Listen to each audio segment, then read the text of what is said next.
Hey everybody, welcome in on this Thursday evening. It is now January 8th, 2026. Always seems weird saying 2026, but that's where we are.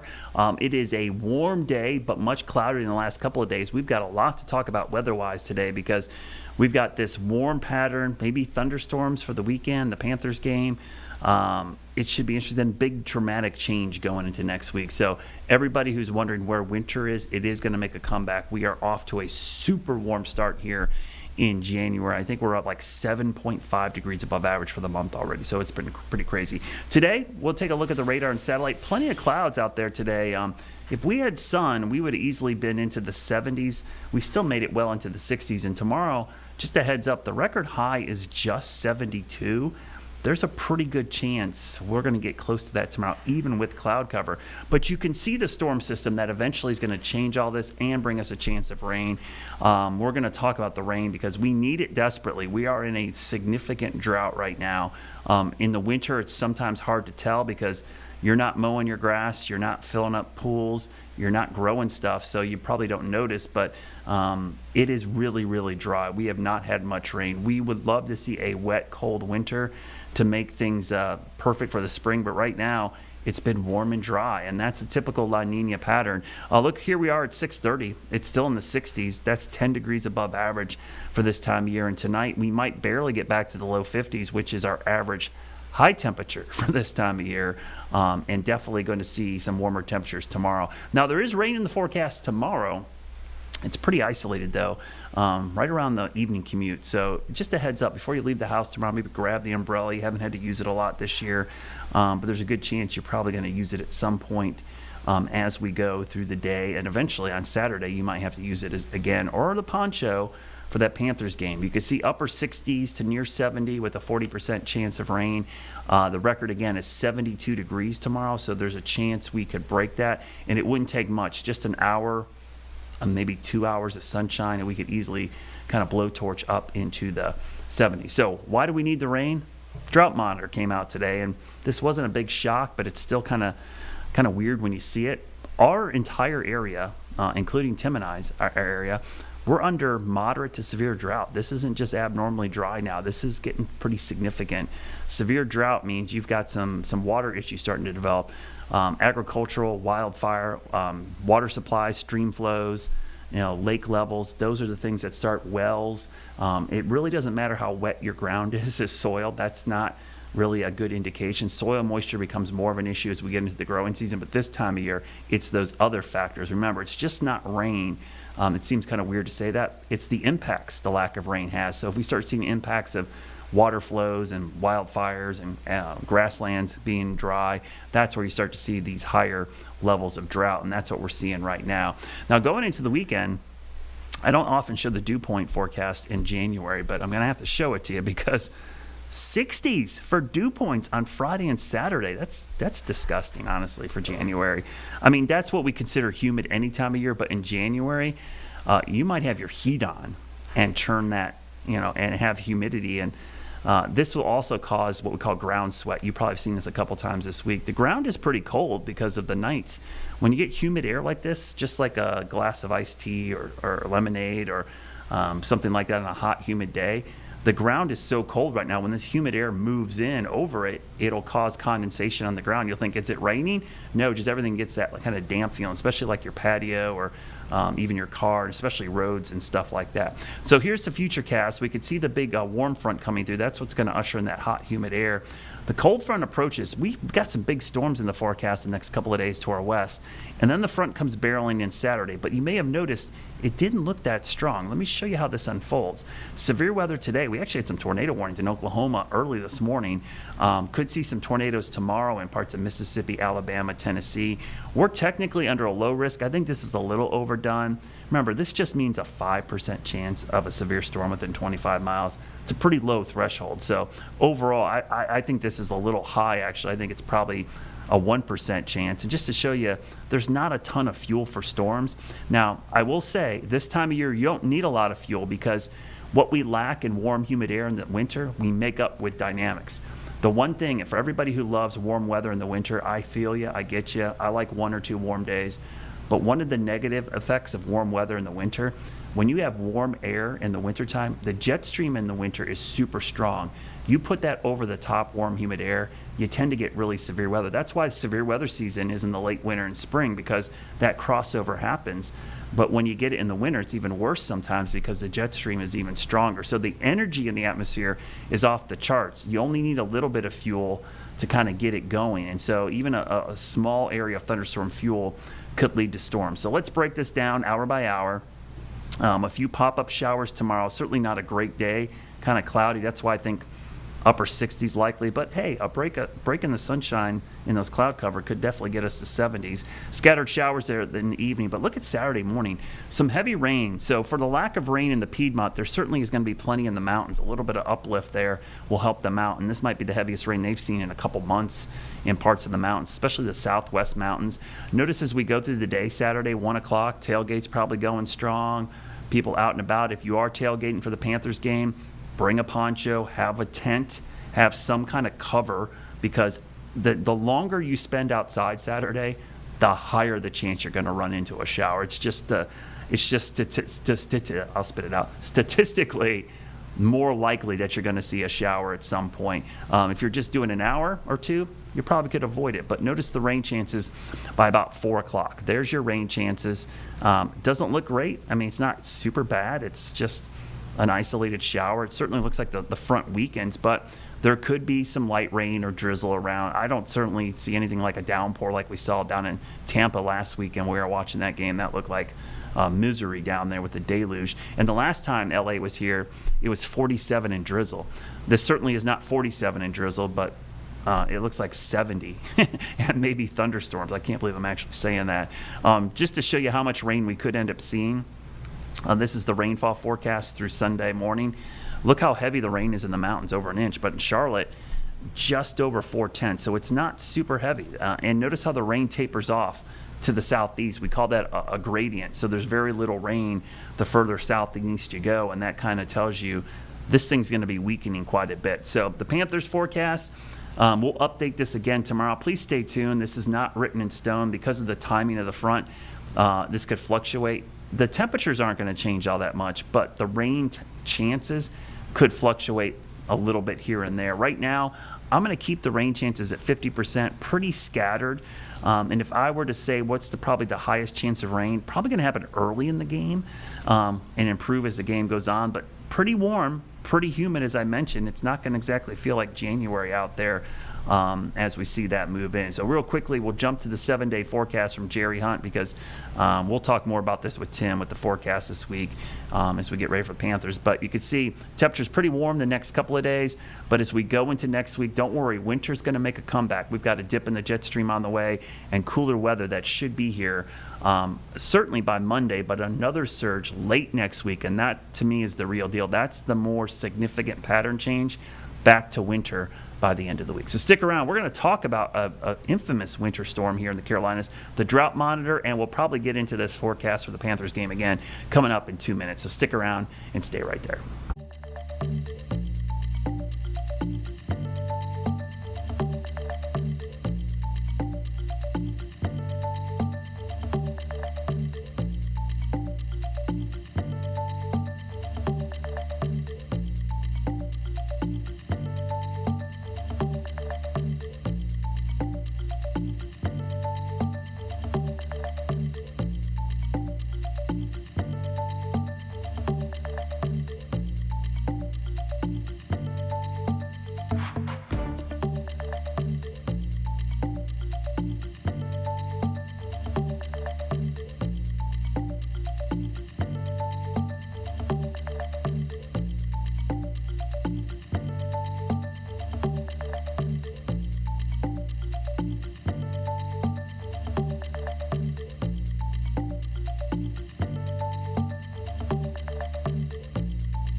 Welcome back, everybody. Tim Buckley joins me, as he always does, here at 6:30 on Live Weather Impact from WFMY. Tim, good to see you. Kind of a weird day. It was, down here it was pretty warm, but we had clouds, and I kept thinking, man, if we had sun, we could have broke a record today, but we only topped out in the mid to upper 60s with the cloud cover.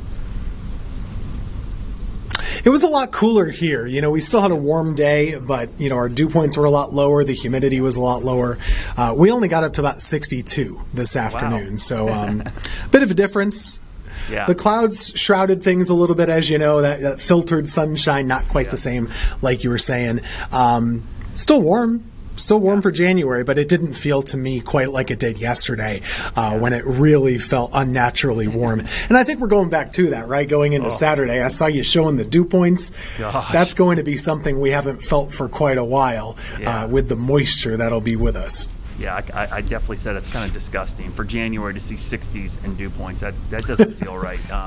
Yeah, and you talked about the ground sweat yesterday. Yeah. Man, we could seriously see some ground sweat with that moisture moving in because the ground is still pretty chilly. Yeah, that's true. I think it helped too, Tim, that we started the morning in the 40s, the low 40s in a lot of places, so it was a little cooler to start the day. So it didn't feel. I think we're just all like boiling out here because it's been so warm. It's like, hey, it wasn't as hot, but it's like, wait, it's still above average. So, but we do have to talk about an important topic because we hinted at this yesterday, and I don't know about you, Tim, but I kind of thought we would see a worsening drought monitor today, but I was actually a little surprised. It was a lot worse than I think I anticipated. The amount of severe drought did extend quite a bit from last week, which tells me there's impacts showing up in the drought monitor that probably not a lot of us can see with our own eyes right now.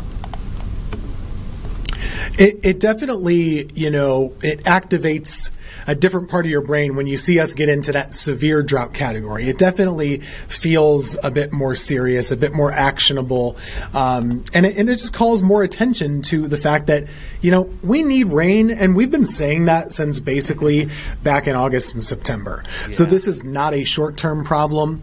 And really, Brad, if you had asked a month or so ago or 2 months ago, hey, do you think you'll be in a severe drought in January? Yeah, I think I would say yes. But the fact that we still weren't getting there does make today a little bit more of a surprise or a little bit more shock value to it.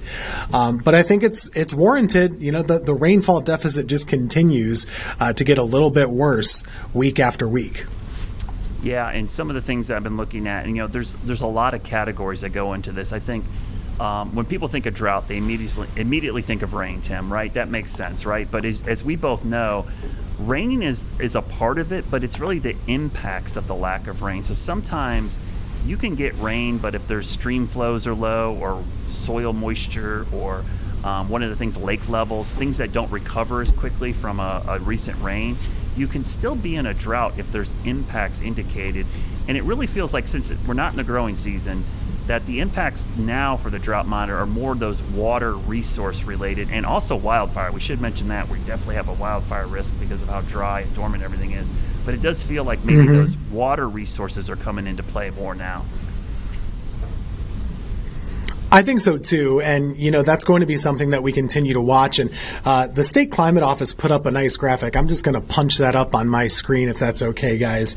But one of the things I like, the folks at the State Climate Office, what they can do is they can take the map and then they actually have a lot of contacts throughout the state, and they can add some context. So a couple things they pointed out here which were pretty interesting to me.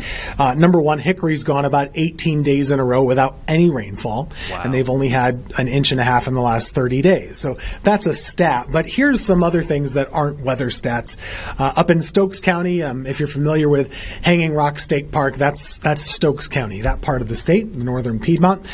They're reporting up that way that they have some leaf wilting and stunted growth, and they say that's affecting things like cereal grains. So those would be some crops, maybe winter wheat, things like that people are growing up there. They're having some issues. A couple other things they mentioned, there were some wildfire concerns at the end of December. The Lukens Island wildfire was out in the eastern half of the state. That was a couple hundred acres over that way. We just saw a small one in Lake Lure the last couple of days. We'll probably have more of those going forward. And I thought this was interesting, Brad. See what your thoughts are on this. But Duke Energy and the Tennessee Valley Authority, they're holding water reservoirs higher than normal for their winter targets in case the ongoing drought makes refilling them more difficult in the springtime. So it seems like they're assessing the drought right now and saying, hey, if this keeps going, we might need more of that water than we usually would. Yeah, and so, for folks that live on the lake, you're probably familiar with this. Typically, Duke and the authorities that control the dams, at least the man-made lakes, Tim, they tend to lower the water in the winter so people can work on their docks and also make room for the spring rains that normally come.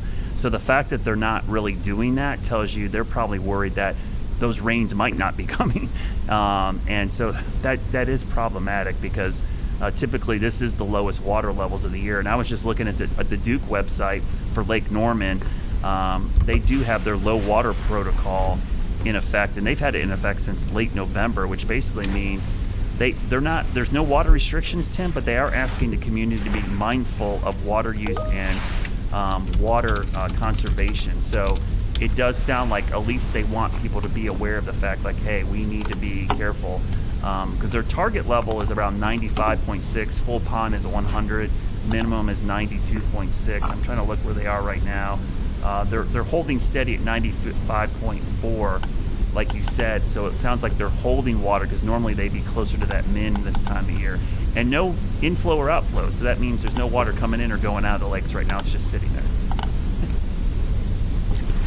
Yeah, so I think that all kind of makes sense with what we're seeing. Stream levels are down a little bit was one other thing that the climate office mentioned. And of course, the topsoil drying out even in the shadier areas, and the fact that the crops are either stunted or struggling is what they were mentioning. So there you go. And you certainly don't want to be in a drought going into spring or summertime. So La Nina can be a struggle. That was one of the things we always talk about in a La Nina winter outlook, right, is that sometimes the biggest signal can be that lack of precipitation overall, and that's kind of been the case the first couple weeks. Yeah. So let's talk about these rain chances. So we've got them in the forecast for tomorrow. We've got some scattered showers on Saturday. But what's kind of interesting, I think this has happened to us a couple times so far this winter, is every time we think, hey, there's a chance of good rain coming, everything kind of stalls to the west, Tim, and it doesn't quite make it to us. And when I start looking at some of our short-range guidance, our in-house models, and even really the Weather Prediction Center, there's this really big gradient where a bunch of rain could fall in the mountains over the next 48 hours, but not a whole lot when you get east of 77. It kind of falls apart. And so I'm not really confident we're going to get a lot of rain out of this for the Piedmont, but maybe the headwaters of some of our streams and lakes in the mountains and foothills could get some beneficial rain this weekend. It's interesting how it's basically like an I-85 split almost here with north and west having more rainfall, south and east very little. It seems like we have a couple of different parts to the system, Brad. And to me, it seems like the Friday part is something that's trended up and trended more likely to be a little wet compared to what we were thinking. Sure. And then the Saturday part, especially in the afternoon, that's kind of trending down a little bit. I don't see a ton of rain like you have it right here. That's game time. Doesn't look too convective or too stormy to me at that point. So if you're really worried about a lightning delay, you can probably, not be quite as worried. I think that's a lower risk chance than it might have looked yesterday.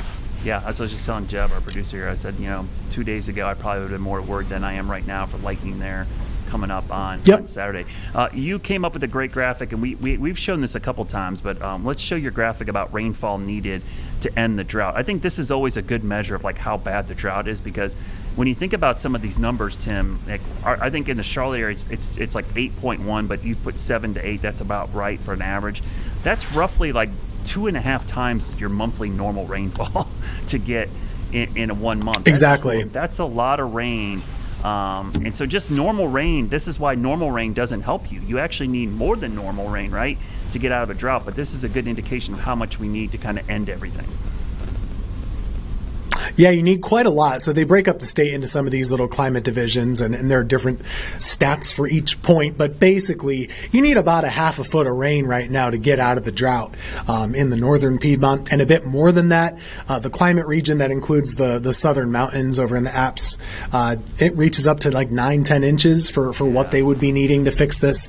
And that's in a month's time. That's just not very realistic. You can sometimes get a big month like 9-10 inches. We had that in the Greensboro area last July when we had all those stalling thunderstorms, and Tropical Storm Chantal, of course, did 20 inches for some folks. But this is not easy to do. Yeah. And it's really hard to do in the wintertime because you don't have as much tropical moisture available to you. So what are you going to do? I mean, a big snowstorm or a big rainstorm in the wintertime, the most you could see would be 2 inches. Yeah. So you got to get a lot of those. And it's just not realistic to fix the drought, I don't think, within the next couple of months. It'll probably take its time all the way until, early of next summer if we're lucky. Yeah, we'd have to hope. I mean, the way you get out of it probably would be a bunch of cat events, wedge events where we got moisture riding up and over and it's widespread rain, or as you mentioned, get to the spring and get stalled fronts where you're getting interaction with the front and tropical moisture. But that you're probably talking more April, May, once you get into that kind of time frame. But in the winter you don't normally have that kind of setup, so it could be a while. So it could be a tough start to the spring season. Speaking of something that would have helped if we had it now.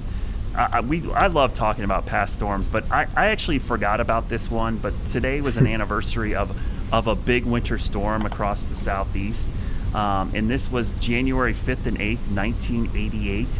And I looked back at this map, and I initially only looked at the Carolinas, so I was kind of like Carolina-centric. But I want to show you the map for the whole South. Tim, this is a good old-fashioned southern snowstorm. If anybody out there loves snow and you want to know what a good track and system would look like for the South, this is the map for you, because look at that track from Oklahoma across the entire South and the mid-Atlantic. I mean, it's a massive storm, and everybody in that area got over 2 inches. And in most areas, like here in the Charlotte area, we got over a foot of snow. And you guys up there, it looks like got 8 to 10 inches of snow. So this was a pretty good storm in January of 1988. It's so widespread. Yeah. And the fact that, like you said, just looking at this map tells one story. But the fact that it goes all the way over to Oklahoma is just, mind-boggling. Yeah. And those contours, they look old because this just looks like an old graphic too, which is fun. And I like that sort of thing. Yeah. But you have a 10-inch contour basically from the middle of Kansas all the way over through Memphis. Yep. And then it starts again. So what do you think synoptically, Brad? I didn't look at the chart. Yeah. Was there a big cold air damming effect that enhanced the cold air on our side of the mountains? Because that seems to have the enhancement on our side. My guess is we had kind of a Miller B type setup where a new low formed, and maybe we had some upslope coming into western North Carolina, and that enhanced it. So probably a new low formed on the coast. But I will tell you, it was brutally cold. I'm going to show you quickly the chart from January. This is for Charlotte, for everybody out there. I know it's kind of small, but during this time frame, from the 7th through basically the 17th, the highs were in the 20s and 30s, and we had 7 nights in the teens. But the most stunning part of this graphic to me is in Charlotte, we had 11 days with snow on the ground consecutively. So it was cold and deep enough that the snow stayed on the ground. And so that raised the question, like, what is the record for the longest stretch of snow on the ground? Well, I pulled that up real quickly here, and I'll kind of center it in the screen. It's 16 days in a row, sent way back in 1895. And remember this month, 1960, March of 1960, 12 days in a row. But this was number 3 for the longest consecutive days with 1 inch of snow or more on the ground. So for people who say it doesn't snow here, there were times where, like, for half a month, there was snow on the ground in Charlotte, which seems like a foreign thing to most modern people in Charlotte, but it has happened in the past. It actually looked like a winter wonderland here for more than one day, which is not typical of our winter storms. That's really impressive. I mean, to have that much snow on the ground for quite that long is just something to behold. And if people might not realize, when you have snow on the ground, especially if you have a good amount of snow on the ground, it affects the weather you continue to have. Because the snow, you think about in, the summertime, you get one of those big reflector shields to put in your windshield. If people still do that, you're trying to reflect the sunshine out to keep your car cooler. Snow does that. Yep. It's called an albedo effect. So it's super white, of course, and you see it reflecting that sunlight back to outer space. And so it makes it harder to heat up, and it makes it easier to cool down.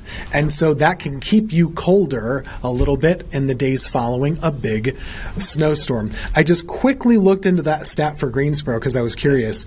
Our most recent big stretch of snow on the ground is 19 days with an inch on the ground in 2000. So that would have been after that big 2000 snowfall, I guess. And then the biggest one is 1966 in February. It says 26 days in a row with an inch on the ground, which is just mind-blowing. That is very impressive. Yeah, you're right. When we looked at that first map, that much snow on the ground over the south, the plains, and the southeast. Yeah. Just think of how cool that kept most of this part of the country for an extended period of time, because that would have kept every night with clear skies. It would have been frigid. So yeah, it was like refrigerant. It helped keep everything nice and cool. So it is fun to look back at those events, and that was one I had forgotten about. And then when I looked back at January, I'm like, wow, that was a crazy January. The whole month of January was 6.3 degrees below average. So it was a cold and snowy January.